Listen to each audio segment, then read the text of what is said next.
What are you building your race on? What are the foundations of what change is going to come to Fargo with you as elected mayor? Yeah, overwhelmingly we hear from folks about three key issues, specifically around public safety. So folks wanting to make sure Fargo continues to be a safe place to live, but more importantly, I think that they feel safe here. Second is housing affordability, so something that we talk about every day in our industry, but even more so with renters. 54% of people who live in Fargo rent their home, and for a variety of reasons, many of them feel stuck in renting, especially as houses get more increase in expense, and then rent continues to go up. So what opportunities are there to have conversations about how can the city help make living here even more affordable for folks? And then the third is folks are really concerned about the city's budget, specifically around special assessments and how that's used as a tool, how that's impacted our debt, and what does that mean for our growth? Again, as a growing city, how do you balance growth with the financial impact to property owners, renters, and then of course the overall city budget. Okay. Those are such huge loaded questions, right? And we've had a couple candidates in here that'll just spew off, we're gonna get rid of them, or we're gonna fix them. And it's like, okay, well, I think there's probably a little bit more involved in that. I mean, would you say that you're very confident in your ability to actually make changes on some of these things? And it's not just we're going to fix it. It's like, because what does that even mean? So, I mean, do you think you're confident in your ability to do some of those things? I am. My entire leadership style is one that brings stakeholders together and we work towards a solution together. I'm not going to say I have all the answers, but we collectively have the answers. And so how do we bring people who are impacted by decisions, people who are involved in the work that we're trying to make a difference in, to the table to find a solution that works for Fargo. So if we're talking about assessments specifically, right? Assessments have been a tool that the city is able to help reduce the cost of getting into specifically new housing, new construction, but even when we rehab city streets and sewers in the core neighborhoods or throughout the existing Fargo.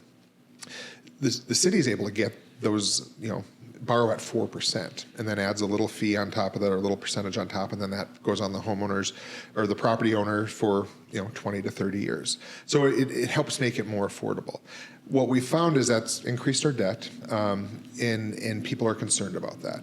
So for me, it's not about getting rid of things like specials. It's how do we highly target when we use specials, when we use incentives for development to make sure that we are growing the city in a way that meets the priorities of the city, meets the different goals that have been set, and again, makes it affordable for folks to do so.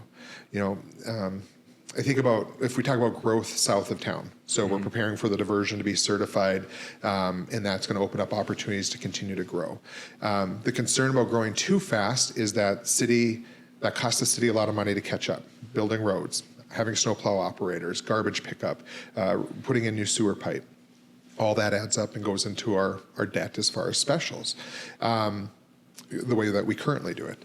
But at the same time, if we don't grow, that's going to actually increase some of those lots that are right there, the value of those lots, because they're going to be limited, or if we limit where we can grow, that's going to drive up. So it's this balance of regulation versus free market, and really making sure, again, that we're having a conversation with all the stakeholders, all the people impacted by that, to find a solution that works for Fargo. So you're not running on that specials are going away. You're just saying we need to be more responsible with the system that we're currently using. Absolutely. Yeah, I think there's certain type of developments for Fargo as we grow. Again, especially as we talk about greenfields growing out, where the city may not even have to do specials, because the type of houses that'll be built, the type of lots people want, those folks can afford that. And they'll put that in the price of the lot just like it is anywhere else in the country. But when we talk about affordable housing, and when we talk about density, walkable neighborhoods, and building that out for the next generation of homeowners, that might be an area that the city says, okay, we'll invest in that to help offset initial costs through the assessments process as a way to make sure we get certain type of housing built that the developer or the home builder agrees to. Yeah, and that's great. Talking about that debt is such a big hot topic, and a lot of that number, it's kind of like a scare tactic, 1.3 billion. And I mean, I would like to think I was relatively informed. I didn't realize that a majority of that debt was specials. It was for the water treatment plant. Like it's actually, I mean, like we say, I would think responsible debt. So it's nice to hear a little bit of clarification of like, you know, when people think of debt, you know, they're thinking like, oh, personal debt on a car, on something that's not gaining you anything.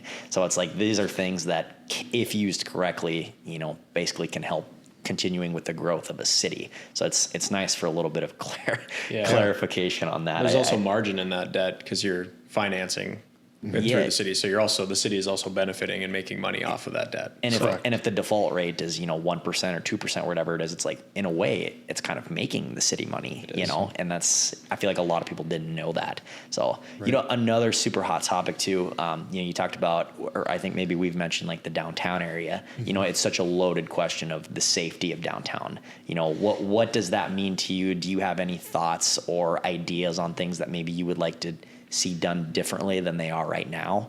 Yeah. You know, so I represent downtown in the state Senate. So I live just north of downtown. I'm someone who spends most of my free time downtown. And there's a number of factors that are impacting our downtown. You know, certainly people who are homeless and that being a place where they gather and spend their time is a factor, but there's also, you know, rent has gone up for a lot of those retailers. It's staffing challenges for restaurants have played into that. Folks are eating out less. All those are playing into this factor of how can we make sure downtown continues to be a vibrant economic hub of our community. And in regards to specifically, I think, you know, talking about people's concern about safety or what the, you know, the appearance of homeless people and what that means for downtown, you know, we're actually this week going to be opening up the city's Resource and Recovery Center, which is, I think, a great model for us to provide a number of services. As I understand it, there's going to be 24 different nonprofits and service agencies in one location so that people who are homeless or about to experience homelessness are able to go to a one-stop shop, get services. They don't have to run from this nonprofit and get redirected to that nonprofit, to that state agency, to that county application process. It can all be done there to help provide, I think, a better wraparound services for folks. You know, the conversation specifically at the city level that I'm critical of around homelessness is the last 2 years, the conversation has really been turned into an us versus them. So it's, you know, people who live or work downtown versus homeless people. And we have to get rid of homeless people by closing the Downtown Engagement Center. And the truth of the conversation came out at the very end by a letter written by Commissioner John Strand that said, you know, the deck was, the space we are using for the deck currently was never intended to be a long-term place. It's not a good place to provide these types of services. So had we started with that conversation of saying we need to find a better space to provide better services for folks, I think that would have changed the tenor of the conversation and probably even the focus of getting there sooner instead of this 2 years of people feeling antagonistic about, you know, you don't like homeless people, you're just trying to get rid of them. And then it becomes about shop owners just trying to make sure they have safety, you know. What I've learned through the conversations of this campaign and visiting with law enforcement, visiting with our downtown business community, visiting with homeless advocates is there are bad actors downtown, some of whom may be homeless, some of whom aren't. And they just want to see law enforcement actually enforcing the laws on the books. And universally, there's agreement. And if we can empower our law enforcement to be more visible, to be more engaged with all people who live and experience downtown, and make sure that we're taking you know, holding the bad actors responsible, whether they're stealing from stores, whether they're you know, doing things in public they're not supposed to. The majority of homeless folks are just living. They're just there. You know, it's not a crime to be homeless.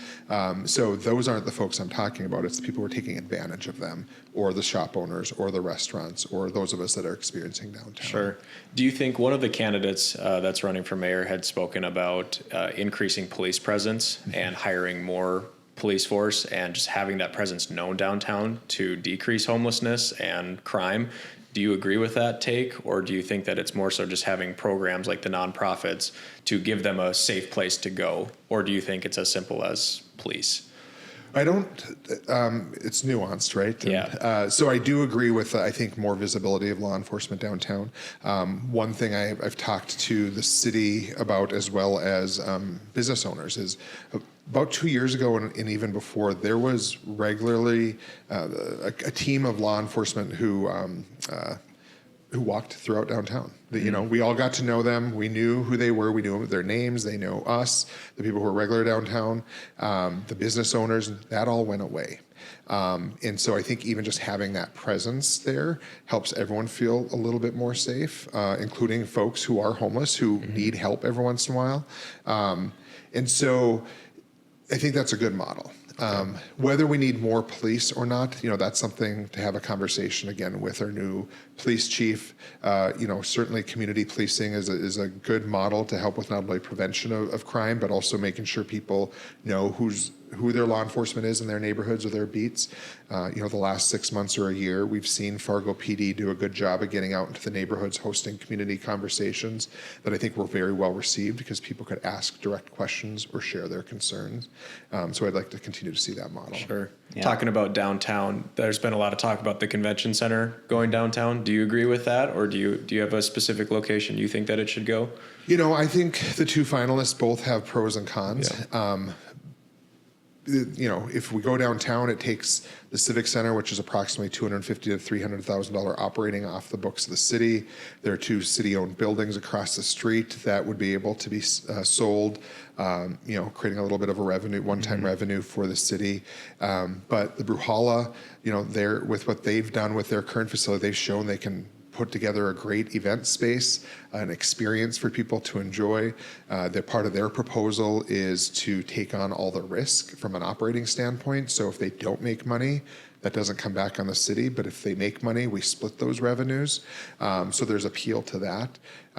What I'm really interested in now seeing is the financials that are coming out this week. One of the concerns the committee had was the fact that the P&Ls or the budgets that were put forth looked different because they had different priorities or different ways that they were operating and managing. So that all is going to kind of be more an apples to apples comparison to see from a city's standpoint as well as the guest experience what that'll mean. Okay. So you talked about Bruhala basically willing to take on, the debt or whatever, it takes a lot of risk off the city.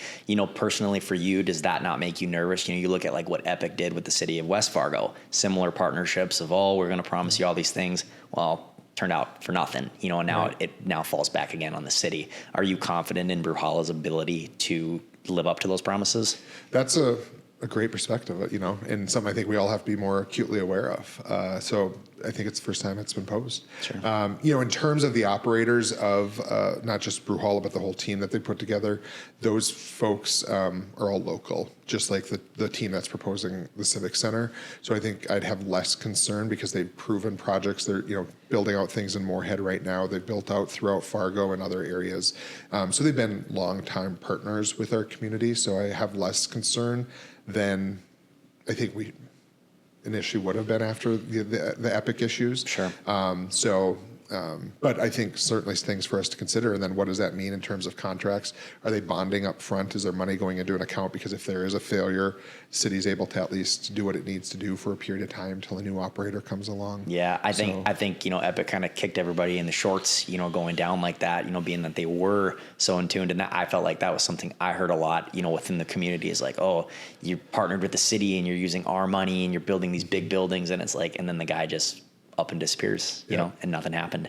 And so I think that was just a big question I had of like, that was such a huge perk for Bruhala. It was, we're taking on the debt. And it was like, well, you are, but what does that really mean? Well, they're not taking on the debt. Sure. They're taking on the operating losses. Yes, the losses. So the year-to-year management fees or things like that. So the debt would still, and again, as I understand it, Bruhala isn't asking for a TIF for them specific for the Civic Center, but to create a TIF district to help with the development of the neighborhood around them. And then, whereas downtown, it looks like it's more about, the city putting some cash forward to help with the demolition of the Civic Center and taking that off the books and what those looks like. So again, trying to get, if someone's asking for a TIF and someone's not because there's already an existing TIF for downtown, how does that play out from a finances standpoint? Yeah. Sure. So without looking at the numbers, you couldn't say definitively that you like one or the other more. You think it's still up to waiting to see these final numbers before you would be like, that's the one I like. Exactly. Yeah. Well, and exactly, I think, and that was what happened with the meeting several weeks ago, right? Up till now, the four finalists, it's all been these ideas and these vision, and, we all got excited about the different opportunities. But then when the rubber hit the road was, okay, but what are the finances? Yeah. What does it mean? So it doesn't matter if we build something downtown at the Civic Center if it's not going to be financially feasible, but Bruhala is, or vice versa. And that's, I think, an error looking back. And I can't be critical of anyone because I don't know how the decision became. But I think one challenge that has been put on the developers' plates of initially I think it was 10 developers put some ideas forward throughout town and narrowed it down to 4, and now we're down to 2, is that we didn't just start with a site. Yeah. So you think about anyone who's trying to do our work in real estate, it's, kind of what site are you working in? So it is hard for them to do apples to apples because unless they all were saying the same site, so if the city had said it will be the Civic Center, now come with your ideas. Yeah, we had sat down with Rick Berg, and he was a big fan of the Fargo Dome, which clearly didn't end up working out. But that was one of the first things he said, I think they did it backwards. He said we should have hired one of the best firms in the city to come and scout it and determine the one location and go from there. So yeah, you're right. I think it's been a more difficult process than it's needed to be, and you get a lot of feelings hurt when telling guys no and you don't like this, and so it'll be interesting. And obviously if you win, it will be under your term that something like that could get completed. So regardless of if you want it or not, I mean, some of that responsibility I feel like will fall back on you, as if you're the person in charge, you'll be the one to sign for the city's name on it. So and just that'd be a big decision for you. So and I know the current commission is doing everything they can, I think, to have the decision made before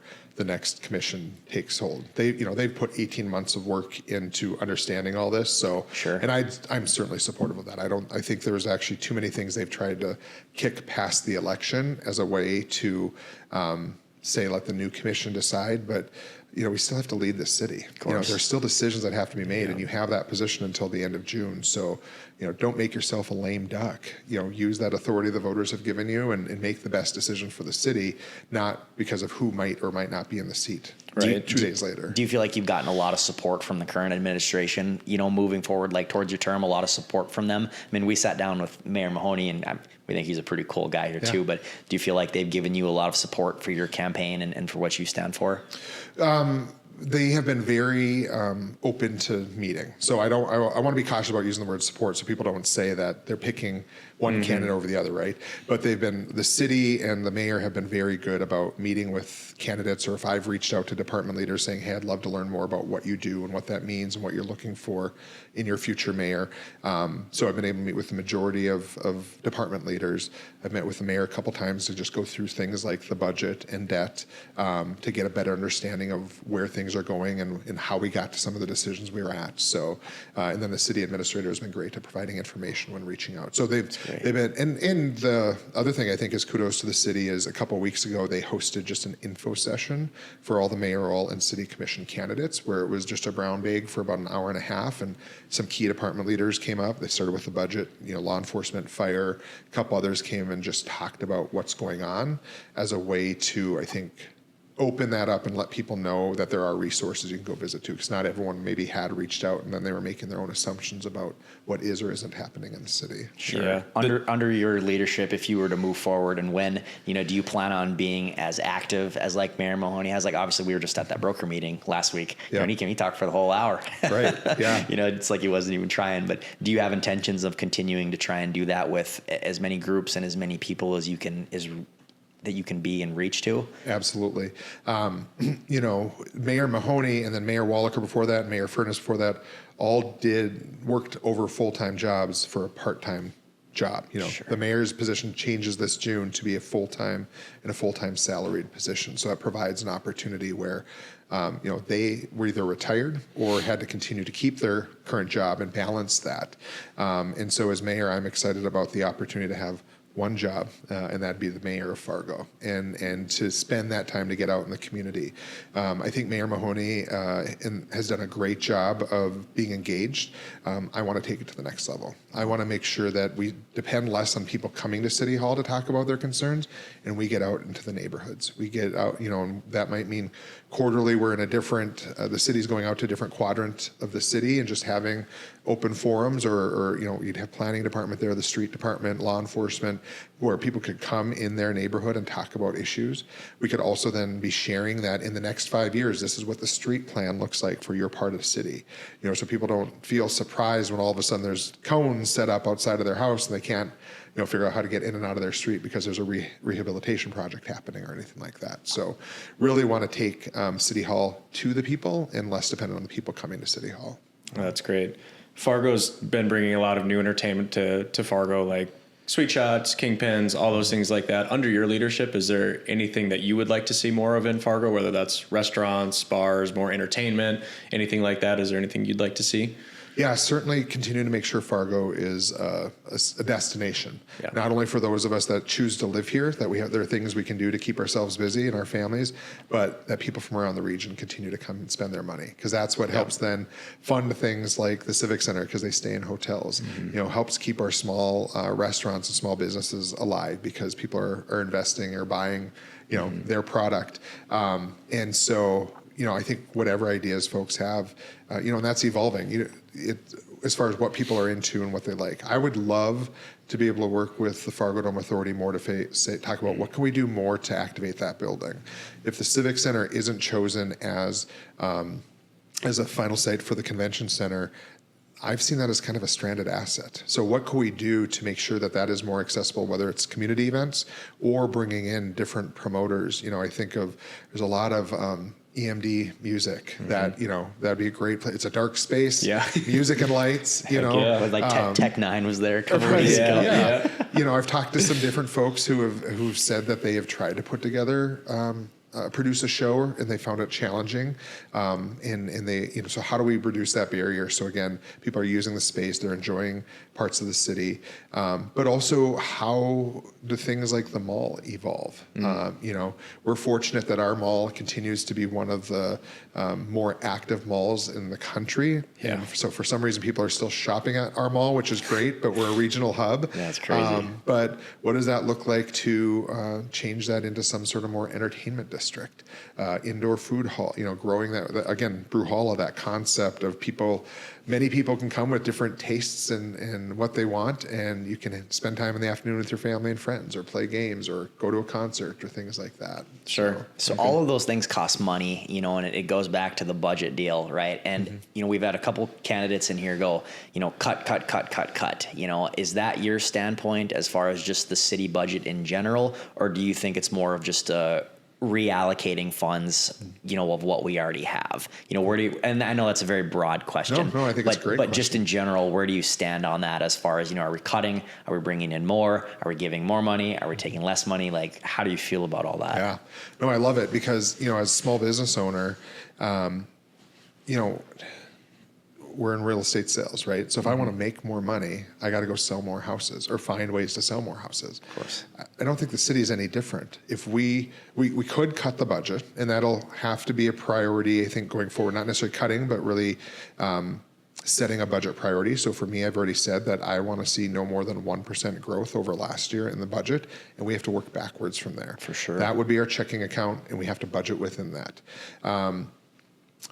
But at the same time, if we want to do more, if we need, as we talk to the community and talk about the fact that neighborhoods like Prairie Wood and Blue Mountain Lakes and Rose Creek, those were all big developments going on 40, 50 years ago. Oh, yeah. Big rehab projects will be coming up in the next decade. Can we afford that?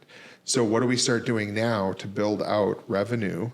And again, not necessarily taxing our residents more, but how do we drive economic activity here so people are choosing to spend their money here? Again, going to concerts of things like the Fargo Dome, we all have friends, and you guys might have even be some people who have no problem going to spend a weekend in Minneapolis to go to a concert and spend money down there. People are going up to Grand Forks or going down to Sioux Falls. Yeah. What do we do to make sure that we can continue to drive that economic activity around entertainment, around small business startups and opportunities for people to try new things, experiences like you talk about Sweet Shots or Brewhalla or all those places where people come to spend time and money. Really thinking about that. And again, that's what I love about Fargo.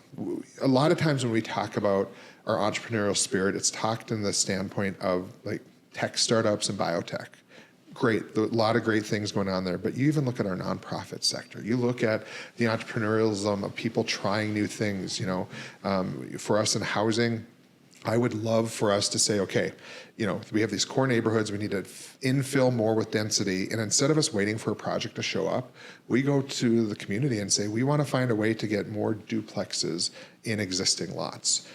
Or housing hacks where someone can live on one part of their house and rent out another part, so that, again, that can be affordable for them, but it's also providing affordable housing to someone else. Putting that call out to the community is a community challenge and seeing what comes out of that. It just excites me thinking about the opportunities going forward. Now, some people would say, well, you're being naive, you're being optimistic. And it's like, well, if we're not asking, if we're not putting that charge out there, because we've seen every other time with this community, people step up. When floods have attacked our community, we've stepped up and saved our city multiple times. Things like Giving Hearts Day, the amount of generosity. And so again, if we get that shared goal out there and we lead with that, I think that we're just going to continue to see opportunity and people want to invest in our community. Yeah, talking about the Fargo Dome, we've mentioned that a couple times of, how do we revitalize that? Do you have any specific thoughts or plans on, how that could actually be done? We don't have to get too in deep of their budget or whatever, but obviously, the big topic is the new football, right? They moved up and it's like, okay, well, you've got a 20-year-old, stuff going on in there. And it's like, we also think that that's a really great idea to do something with it. But do you actually have an idea or a plan to make that happen? Yeah, I think, well, first of all, going to FBS football is going to be an awesome opportunity for Fargo, for NDSU, for the Dome. And if we even just take a step back, the conversation on the convention center all started because the Fargo Dome the Fargo Dome Authority went to the voters and said, we'd love to do more here. Will you invest in that? And while more than 50% of people said yes, we needed a 60% threshold, so it didn't pass. So that's where the 3% lodging number came from, was that idea. Now we're trying to transpose this into a convention center somewhere in town, which has been narrowed down. I say all that to say that I think the Fargo Dome is trying to find those ideas. And I think what's exciting again about the conversation around the convention center specifically is that these developers now are thinking, okay, if it's not the convention center, what else can I do? So is there an opportunity for North Fargo to get activated by creating some sort of village entertainment district up there?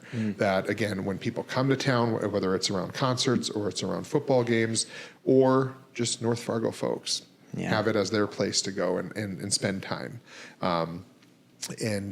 I serve on the board of the Fargo Moorhead Science Museum. You do? Interesting. Yep. Which I'm new. It's only been 6 months. Is that still happening? It's very much still happening. Wow, I've been wondering about that. They have some very exciting opportunities coming forward, and part of which I'll probably have to step back from if I become mayor, because, again, a secondary impact of the convention center conversation is some of those developers have come to us and said, okay, if we don't have the convention center here, would you guys come here? And we have site plans. These are ideas. How can we work with you? What would you need? And that also would potentially help us not have to raise as much money. Our goal is over $70 million to raise to make that science museum a regional hub. A great opportunity for kids and families and people, but there's different conversations happening now than even a year ago, because again, our community was put forth a challenge that said, where are we going to put the next convention center? And people came up with ideas. And again, if it's not a convention center on one of those sites, maybe it's something else that comes next. Is that science museum, is that all privately funded, or will the city have any partnership in that as well? It's all, well, let me back up. It's not all privately funded. So majority will be privately funded. Sure. But the state legislature has invested some money. The Minot, Grand Forks, and Bismarck all have science centers as well that have received some state funding. So Fargo's has received a little bit. But then that's where the conversations come about what a development looks like. Are there things where the city would partner from, if there's an existing TIF district that resources could come from, or the city gets a grant to do, for instance, Commissioner John Strand a couple weeks ago at the City Commission said, I'd love for the Science Museum to be right over here at the Mid-America Steel site. So that would require the city to go get some EPA grants to help clean up some of that soil that needs to be cleaned up after 100 years of industrial use. But then to make it a site that, whether it's the Science Museum or any other type of development, would be able to go there. But there could be some state funding involved regardless of the site there. Well, clearly you're the expert at raising money, whether it's from the state or where else. We saw you raised over $120,000 for your campaign. Congratulations. That's Thanks. A huge number. How in the world did you come about that? Are you just... you felt good? You just had a lot of support? Did you do a lot of reaching out yourself? I mean, to have more than all the rest of the candidates combined, that's a big number. Yeah. So tell me a little bit about that. Yeah, it was exciting, and that number continues to grow. That number now reflects 650 people who have invested in this campaign. Wow. So they're investing in the vision of the future of Fargo. Over 57% of those people are Fargoans. 80-some percent or more are from North Dakota. So it's people who see me as a leader who can bring our community together and move us forward. But also they know that they'll not just by investing in the campaign, but also they'll get to hopefully be a part of that ongoing conversation, right? My leadership style has been one that brings people together, and that's why it's people from across political ideologies. It's business leaders, community leaders, and some people who all they could give was $5 once, but they wanted to be a part of helping get me elected to help lead our city. So it was exciting. I mean, it's a little jarring, and I think a lot of people, when they read that headline, get concerned about, well, what do you do with that much money? But for me, it's about how do I reach more voters. This election, June election specifically, traditionally is super low turnout. 14,500 people voted 4 years ago in the mayor's election. That was all. Do you know how much it took for the mayor to win? How many votes it was? We had approval voting then. So I believe he broke 60% because people could vote for more than one candidate at that time. Gotcha. And the legislature has taken that away since. So now it's 1-to-1. So, Sure. Between 5 candidates, if only 15,000 people vote, you only need, I'm missing my quick math, but a little over 20% to win. So it's not a mandate. It's not, and I think that's unfortunate by the legislature taking that away from folks, taking away approval voting specifically. But my goal is to make sure that we have even more people voting in this election. Well, raising the most money doesn't always necessarily mean you're going to win. I think Roars, when she ran, she must have spent no telling. I don't know the numbers, but she was everywhere and she didn't have a chance. How do you feel like your chances are doing this year? I mean, do you have any metrics to base off of, how you think you're doing within the city? I mean, we've asked that question, two other times, and we've never really gotten an answer. It's just like, oh, we feel good about the campaign. It's like, okay, well, I hope you feel good about your campaign, but do you have actually any true numbers or ideas of how you sit right now? Yeah, there isn't any current hard data. It's in the grand scheme of things, the mayor's race in Fargo is small beans. So doing things like polling is expensive. It's $20,000 generally to just do a poll. Wow. To get enough people to provide you the input that you need. But there was a poll done by a group at the beginning or at the end of last year. And when those results were shared with me, I was positioned very well, and that was what helped us make me decide that I would jump in. People were looking for someone new. They were looking for somebody who wasn't going to be a part of the current dysfunction of the commission. And then my name ID is fairly strong. Again, I've been a proven effective leader for Fargo and for our state. And so I think I'm someone, clearly based on people's investment in the campaign, based on the number of yard signs we've gotten, the number of volunteers we have out knocking doors every day, people are excited. And so I don't want to take that for granted. And I'm actually putting the gas on the pedal. I'm not slowing down at all, because as someone who's ran several races, I know that you win those in the margins, and you win it by talking to people at their doors and making sure they are heard and taking that feedback into the campaign. Is there a leader that you model your campaign after, or someone that you work with closely as a mentor, so to speak? Yeah, there's a number of people in my life who I try to just model myself after. I mean, to continue to my favorite son status, it'd be my mom. Yeah. First of all, she's an amazing, she's a nurse. I grew up in Minot, all my family is still up there. But it's continued to be this very generous person, but also someone who's willing to step up and help people when they need it. So I've learned that value and ethos from her. But in terms of the political realm, I have so much respect for Heidi Heitkamp. When she ran for U.S. Senate, I was serving in the legislature, so I was able to see how leading from the middle is important. I grew up at a time of politics, or watched politics before I actually got involved, where compromise was a good thing, where you tried to get to common or consensus, and now that barely exists, right? It's about digging in. It's about picking a side. It's always about, winning and losing instead of, and that's why, we're continuing to see things like rents not be addressed, housing costs, healthcare costs, our education standards, all those things continue to maybe diminish because we actually aren't focusing on finding solutions to those. We're just trying to find my solution. And so, again, Senator Heidi Heitkamp really showed and that she was willing to work with anyone. And that's the respect I've gained out in Bismarck. I'm a Democrat. I'm one of 5 Democrats in the state Senate where there's 47 total seats. But I've gotten a lot done. Including $25 million for housing affordability across North Dakota, $10 million for emergency response system for homelessness, and that's all because I worked with whoever was willing to work on it and move things forward. Sorry, go ahead. No, go ahead. Labeling yourself as a Democrat or identifying as that, do you feel hinder yourself in a predominantly red state? Especially for this mayor race? Yeah, I thought a lot about that. I'm known as, I don't have to hide who I am, right? Yeah. I don't lead with it. I don't run as a Democrat. I'm running as somebody who wants to serve my community, who happens to be a Democrat.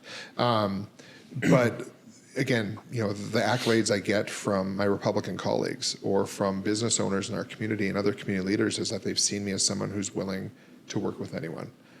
As long as we agree on where we're going, we can find a path forward. Because it's more about getting things done than it is about being right sometimes.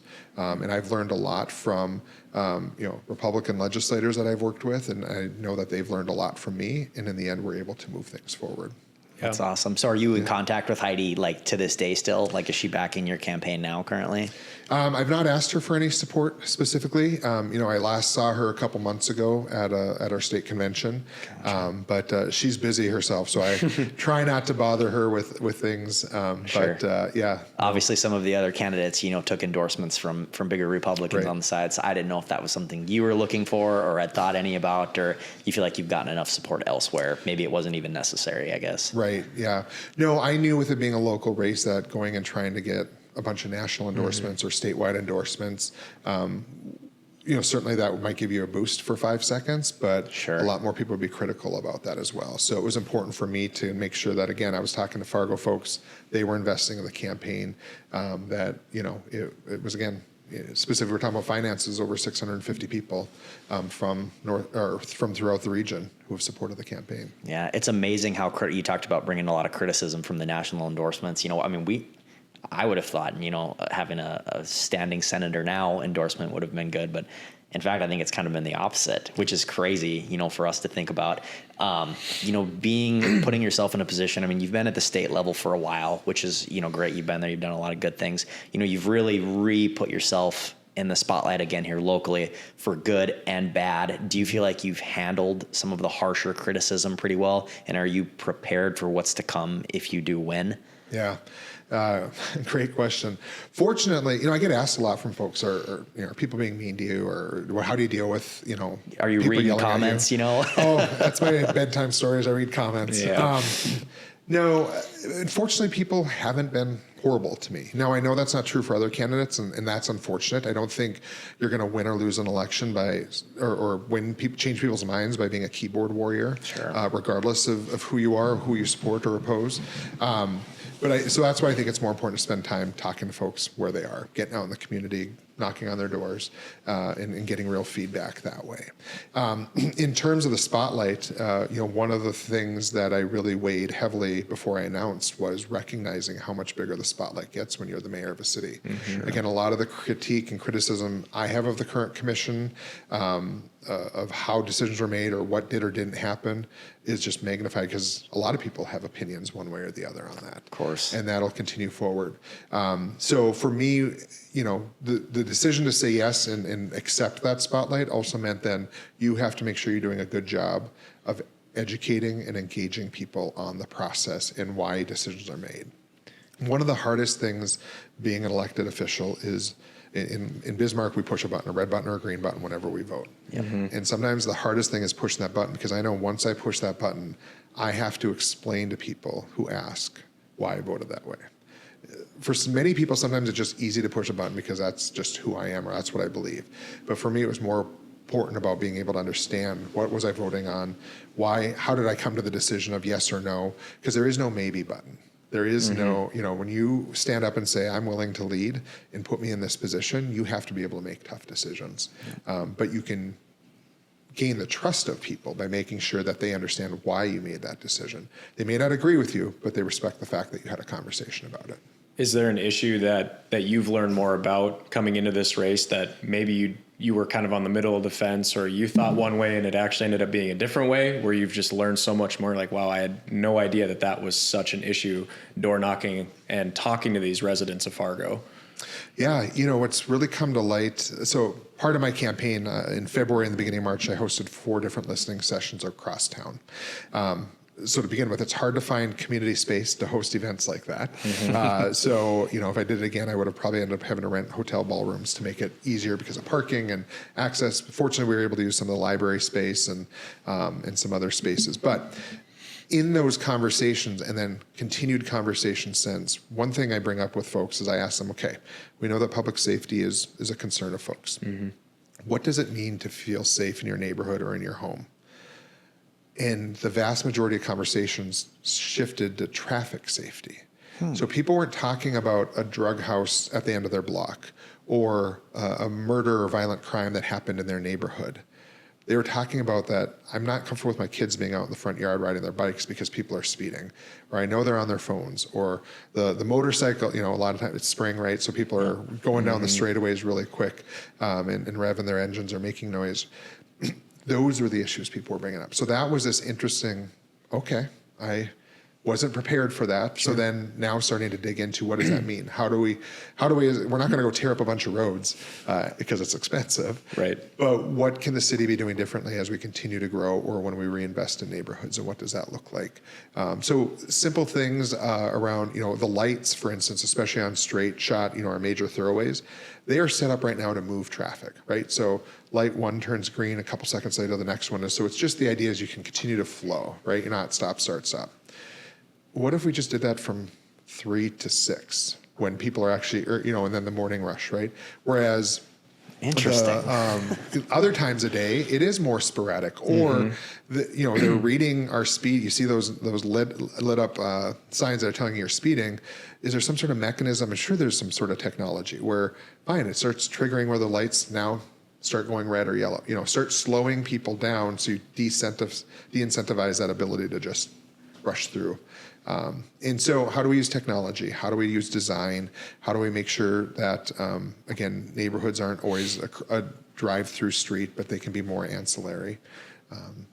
Those are just some of the things that I've started to explore as I've learned about that being a primary concern folks have had. I've always wondered how, I've always wondered how a politician gets so educated in so many different areas. I've always just wondered, how can you have the capacity to get educated on so many different things? So what is your strategy when an issue comes up and you're like, honestly, I haven't really thought about that much? What are the first things and the steps you take to get educated on that and make your own opinion on the matter?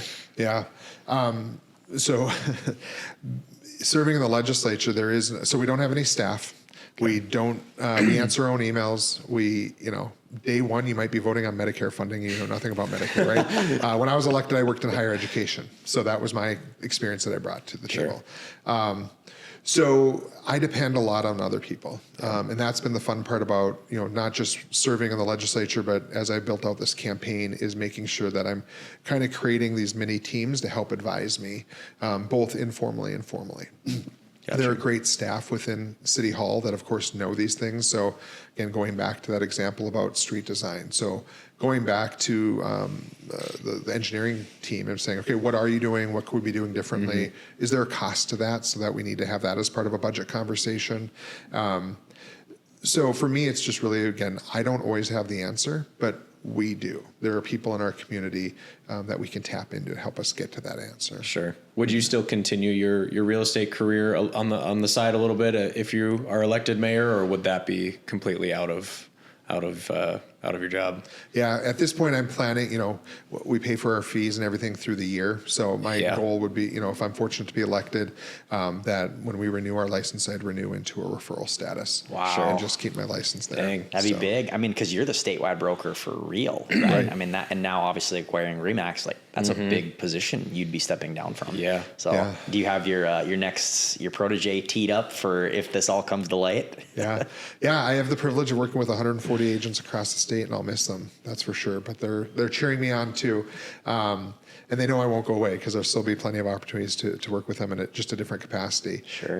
But as far as, the next broker, there's a couple folks who have raised their hands saying I'm interested. So they're curious and asking questions. Yeah. But Real is a tech-based company. And especially now with this acquisition of Remax, there's opportunities, and we're seeing the broker role evolve a little bit based on some of the supports that we receive as brokers. So really, our next broker, I think, will be somebody who is a little bit more into training, doing more attraction, getting out and talking to communities about opportunities in real estate and so forth. So it's maybe not the old crusty broker just answering hard questions anymore. Yeah, there'll still need to be a resource for that. But, for sure. A lot of my agents will say, well, I don't want your job because for a while it was really just, I read every document that, that an agent completes. Yep.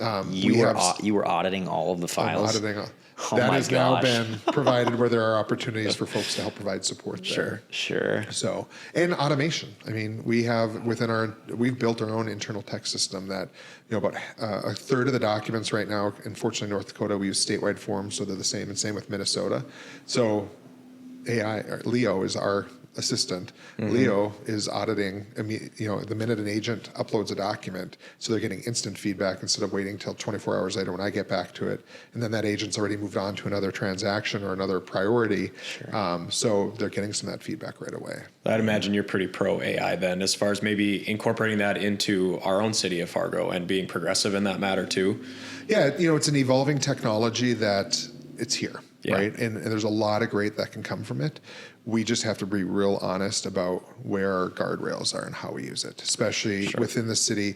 There's conversation specifically around law enforcement. I hear from a lot of people right now, growing number of folks around concerns about flock cameras, surveillance. We saw the Angela Lips case where a woman was misidentified and then incarcerated, held for 6 months using AI.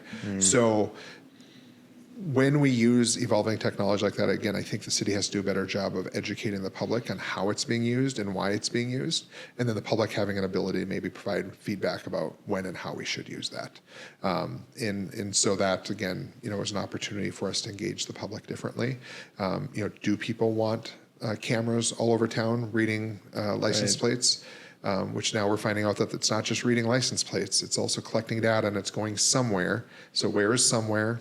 How is it being accessed? Who can access it? How do you access it?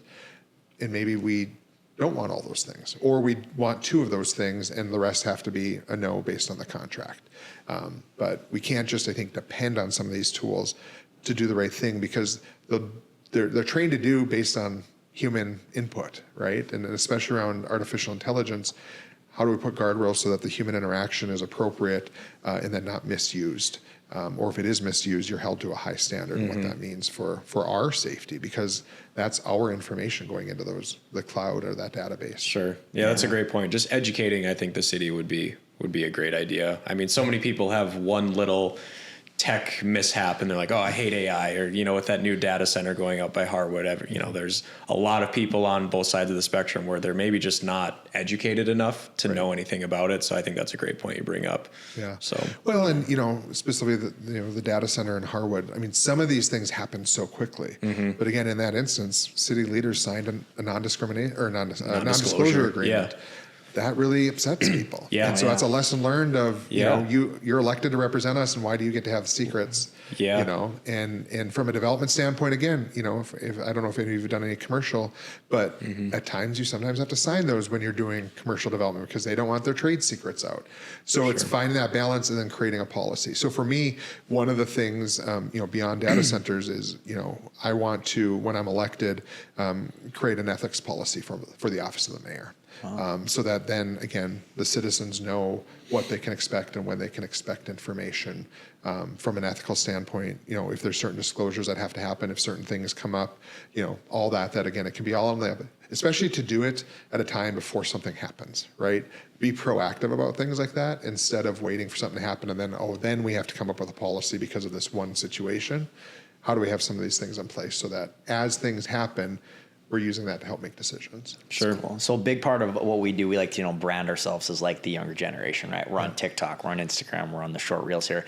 To a lot of people our age, politics are really boring, and we could talk for an hour about stuff and they might go, nah, I don't care about any of that. Is there anything that you could say under your leadership young people should be really excited for about the city of Fargo? Yeah.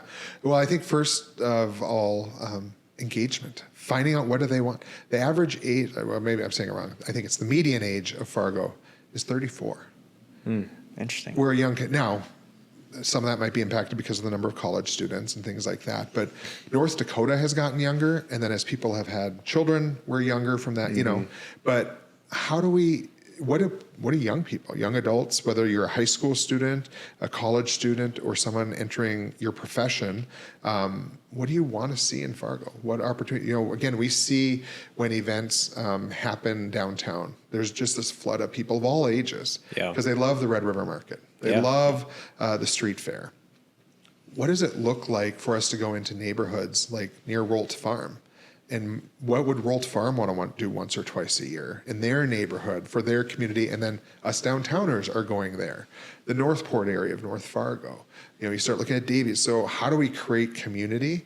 But also we do that by asking young people and people of all ages. But I really want to engage with folks because one of the most important things is we know if we can help people choose Fargo as the place they want to invest in themselves in. They're going to invest in us, and we're going to be able to fill the jobs we need, make sure that we have the healthcare systems we need, have teachers, all these needs that our community has and the rest of the country is looking for. How are we competitive in making sure that Fargo is a place people